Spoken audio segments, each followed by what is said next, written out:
Sexual intercourse is a group of acts for the purposes of pleasure or reproduction. It includes, but is not limited to, the penetration of a vagina by a penis. God, do you have to make it sound so clinical? What? This is a socially progressive show. I can't say vagina. Would you even know what to do with a vagina? Of course I... Join in on the conversation on Twitter and Facebook. Oh, stop. This is brutal. You're brutal. Sex is an important topic. I really want to nail it. If you're not comfortable enough to say the word out loud, you're not comfortable enough to be talking about this. Think about that. Join in on the conversation on Twitter and Facebook, and all together now, let's think about it.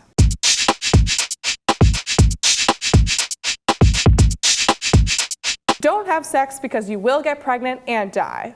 This iconic Mean Girls moment is not far off from the sex education that a lot of high school students get in classrooms across North America. And what happens to kids when they hear their virginities being compared to tape or a stick of gum that if used more than once becomes trash? And what about LGBTQ plus kids who never even get a glimpse into their sexual futures in the classroom?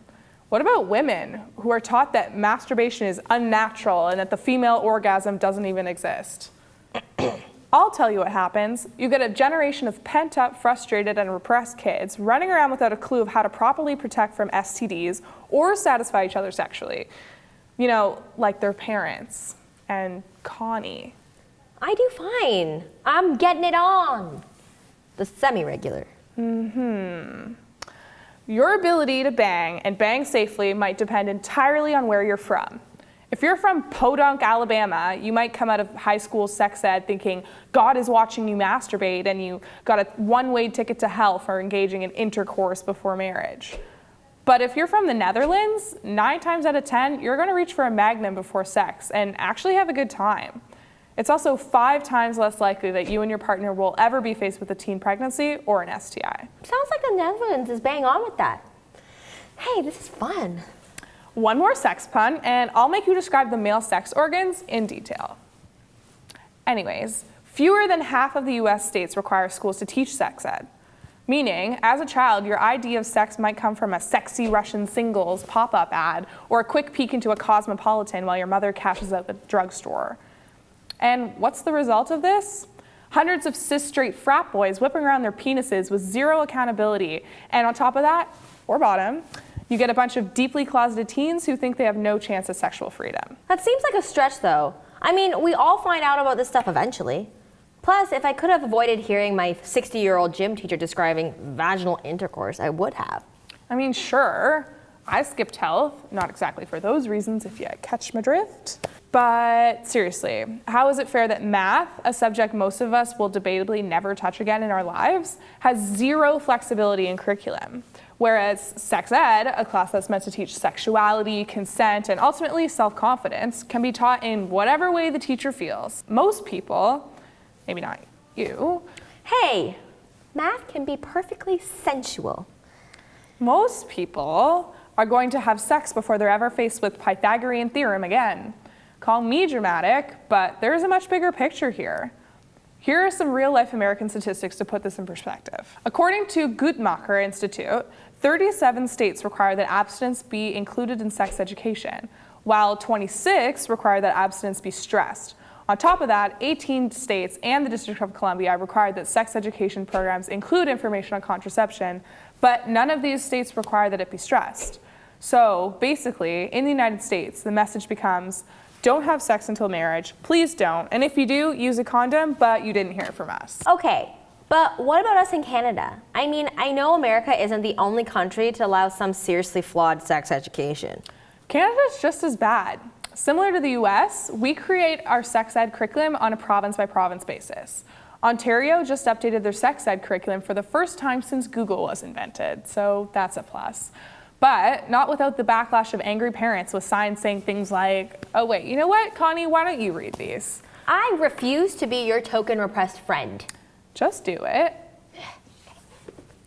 Math, not masturbation. Science, not sex.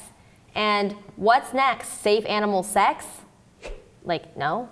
First of all, sex is science, so that's just not accurate. Nothing like a bunch of white PTA moms to take things to such extremes.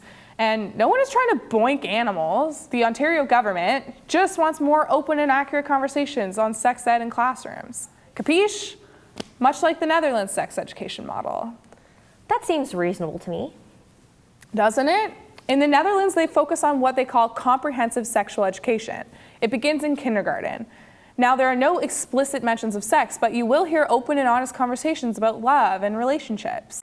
Wat zijn ze steeds aan het doen op die plaatjes? Mees. Knuffelen. Aan het knuffelen. En wanneer ga je knuffelen? Merel.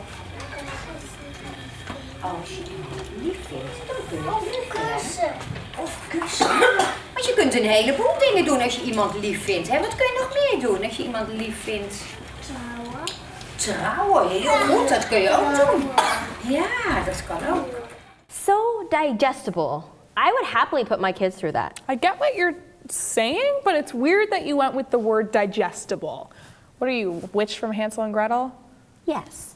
Anyways, these conversations get little kids thinking about what feels good and safe and what doesn't. This may seem small, but this directly translates into ideas of self-image, self-identity, gender roles, self-expression, and personal boundaries. An expert on youth development for Rutgers WPF, Ineke van der Vlucht, from the Dutch Sexuality Research Institute behind the curriculum, says that all they wanted to show was that sexuality also has to do with respect and intimacy and safety. After elementary school, kids move on to a program called Long Live Love, which empowers and educates teens on healthy relationships in a sex-positive environment all throughout high school. So I guess when you put the focus of sex ed on love and respect instead of politics and religion, the conversation is a lot easier for everyone. Oh, 100%. And this isn't a new thing either. These programs have been around since 1990 and have only advanced since. Damn. Now I want to be sex edited by the Dutch. You are such a dad. On that note, we know that Ontario is trying to follow in the Dutch's footsteps. Starting in grade 1, students will learn about body parts and hygiene and will work their way through puberty, sex, STIs, and a new and important topic, gender identity and sexual orientation. I know that through my Ontario abstinence-based sex ed, the option to be anything other than heterosexual was never presented to me. And I went to an arts high school, so you can imagine how that quite didn't line up with the, how you say, social landscape of things. People are actually really scared of proper education about gay sex or anything not heterosexual. And this is happening right now. I got the chance to talk to LGBTQ+ activist and YouTuber Stevie Bobby about her experience being vocal about sex education for LGBTQ+ and queer youth on YouTube. First of all, there's kind of no such thing as lesbian sex. There's just sex. Hi guys, I'm Stevie, and today we're gonna talk about my favorite thing. How to eat pussy. Because the G-spot is basically behind the clit here. What was your own sex ed experience like? Oh God. Well, I grew up in the Texas education system, so I was told that vaginas are for periods and babies, and then when you get married, you'll find out the rest. Absolutely horrific is the answer. Okay. So bad. And of course, there was no mention of the fact that you can have sex, not only out of marriage, but and not die or get pregnant. But also that you can have sex with people of the same gender. From your videos, what has the response been? Is there anything that surprised you with like where you're going with your channel and all the content that you're bringing out? I am shocked every single day. I thought that people would be like, haha, you're making pussy joke videos. This is hilarious. Not like, thank you so much. No one told me it's okay to have sex. And it's a lot of people, or a lot of like kids that haven't had sex yet. So that is so terrifying to navigate the world as someone who's in the closet maybe, or doesn't know any queer people, but on top of that, they have no idea how to experience or experiment with their sexuality, even if they aren't ready to do it yet. Right. You know, like I think that we should obviously be teaching kids what sex is and how to have it before they have it, because that's terrifying. So I think that queer kids were left out of that equation and also already isolated. How do you think education systems can do better in sex ed? Holy shit. How do I think they can do? a bare minimum would be like it being fact-based and not religious and shit. I don't know. And not shameful or scary, like frightening people about STIs is fucking gross. Fact-based. Yeah. Queer inclusive, gender inclusive, sex ed would be amazing. We got a real low bar right now. Yeah. So yeah, real systematic barriers. Holy dental dams, Batman. You're telling me the homophobic backlash is too much. Without resources for LGBTQ plus youth, anyone who is not only straight has only one option, porn, which isn't great. And within formal ed in Canada, most of it stems from parents' fear that anal will be taught in the classroom. First of all, demonstrating anal sex to students was not Kathleen Wynne's plan, no matter how controversial she is. And in grade 7, students will simply be introduced to the concept of anal as well as methods of contraception. And yes, they will also learn about different kinds of sexual orientation and gender identity. As long as Canada's Charter of Rights permits gay marriage, there is no reason kids shouldn't learn about it in school. I think it's great that we're finally having these conversations with kids. I think I read somewhere that as of 2013, only 5% of US LGBTQ plus kids ever actually get a formal lesson in class on what sex might mean to them.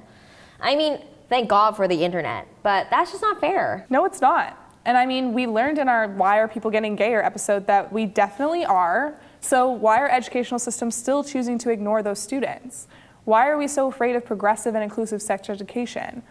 A 2015 GLSEN study found a direct correlation between inclusive curricula and a student body that was more inclusive of LGBTQ plus students and identities. It's as simple as that. High school is hard enough as it is. Let's just treat people like people instead of getting all wrapped up in personal beliefs. Exactly. But what if parents don't see it like we do and still aren't comfortable with this curriculum? Do they really have a choice? Parents do have the right. It's in the Educational Act. And it's not just sex ed. They can pull their child from English if they were offended by rumors of William Shakespeare's bisexuality.